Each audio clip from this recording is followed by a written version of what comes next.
Hello, welcome to today's podcast. On today's podcast, we'll be talking about vaccinations. Vaccinations have been a huge controversial issue in the United States, dating back to the 1900s. Just like every other issue, vaccinations have a pro side and an against side. The first topic we'll discuss today would be vaccinations in schools. In the 1850s, Massachusetts was the first state to require the vaccinations for their children, and after this, states just started following along and realizing this is probably a good idea. And so after that, each state followed along with their own laws, and today each state has their own laws on what vaccinations need to be required for schools. That way that it's not one huge law through the government, through the nationwide government. Each state has their own law on what vaccinations are required for each student to be able to start school, to be able to start preschool, any kind of daycare or anything like that. There's a list of vaccinations they have to go through to be able to begin and be around all the other students. In the state of Missouri, there are 7 vaccinations that are required for students to have before they start school or within the first 4 months of school. So Missouri requires the DTP, polio, hepatitis B, HIV, MMR, Varivax, and the PCV vaccination before they start school.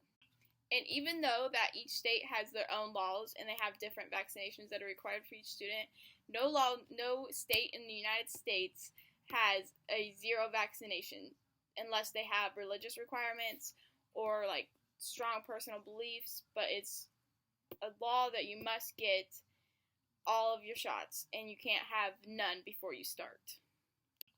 One problem behind the vaccination movement is the outbreak of measles. In 2019, the total cases so far have been more than in the past 25 years. Each year for the past 25 years, 2019 has been the highest so far, and we're only in October. So that's a pretty big deal that could be stopped or slowed down tremendously if children got their vaccines on time, made sure that if something pops up that someone gets checked out instead of keep them going to school in case someone else isn't vaccinated, then it just spreads like crazy. And also a little bit more history is that the Anti-Vaccine Society of America was founded in 1879. So these problems have been going on for a long time about who is against vaccinations and who should not be getting vaccinations. By the 1980-81 school year, all 50 states had laws stating that all students must have some kind of vaccinations, or that's whenever they started the list of what kind of vaccinations are needed and when they're needed by. Some complications with this issue would be religious beliefs or just personal beliefs. With religious beliefs, some religions say that you shouldn't be putting other things into your body, or they're just strictly against vaccinations. And then there's personal beliefs that people don't know exactly what's in the vaccination, so they don't want to put it in their body, or they just think it could be harmful for them and they don't want to put it in their body because they don't know exactly what's in it. To see this in an ethical standpoint, it is a little difficult because there's always 2 sides to every situation. And for this side, you don't know if it's ethical to make people do this because it'll be healthier for the United States and it'll cause a lot of preventable diseases from happening. But then you also want to let people have autonomy and be able to let them choose what's going into their body and what's being done to them. So you don't know if you should do it for the right of the United States, protect everyone, or if you should do it for everyone's personal level, if everyone should be able to choose what they get or what they don't get. So there's a tricky situation with this in the ethical sense. Some solutions would be maybe to make the laws stricter about who can go into school without having their vaccinations, and make sure that if people are going into school without vaccinations, that they have a true religious belief that takes them, that you cannot get the vaccinations, or that they aren't just saying that they don't want the vaccinations and just saying, yeah, my kid doesn't need that, or anything like that, and make sure that every kid that doesn't have vaccinations is watched properly, and make sure that nothing occurs with them in their lifestyle, and maybe even show more research about all the vaccinations that are being required, and show maybe what's in them and how they affect the body, and show research about how that they are beneficial for not even just the individual, but for everyone in the community and then pretty much the United States.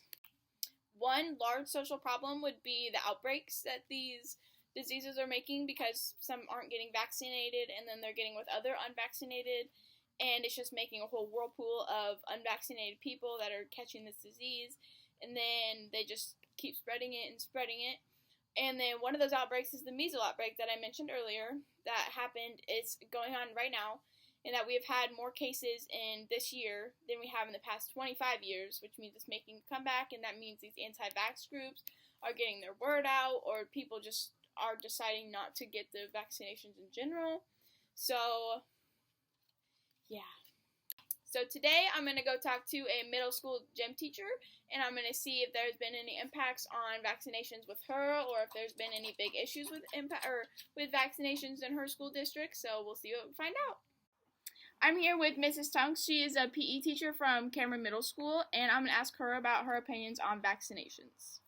So, what's your opinion on vaccinations? I feel that vaccinations are very important, and I feel that every child that goes to school should be vaccinated, just because of the spread of germs that happen in schools, and because there are many things around that people have no idea what they are and no idea what they can do to a body. And I know that there is a federal judge in New York that has set a rule that children that do not have vaccinations cannot go back to school, which I think is a good idea, because that is one of the main ways that people spread different types of diseases. Would be without vaccinations, they are not protected, and they can give their whatever disease it is to other children, and then it spreads to other children, and then it just is a vicious cycle. When I was little, I had the measles and the mumps at the same time, and my mom always told me that I was lucky to be able to get through that, because my fever was so high that there were times that they thought maybe that I wasn't going to make it through, but I did, because I'm just tough like that. So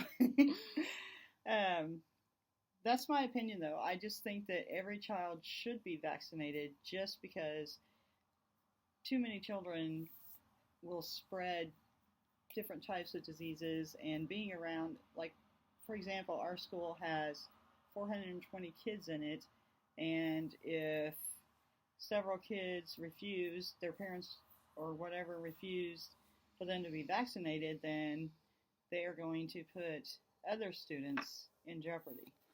So my opinion would be every student should have vaccinations. So do you hope to see stricter vaccination laws in the future for kids going to school? Yes, I do. I think that they should pass the law, just like with New York, that every student should have their vaccinations, or they don't go to school. Okay, thank you. Thank you, Jordan Tunks. Thank you guys for watching. I hope you enjoyed.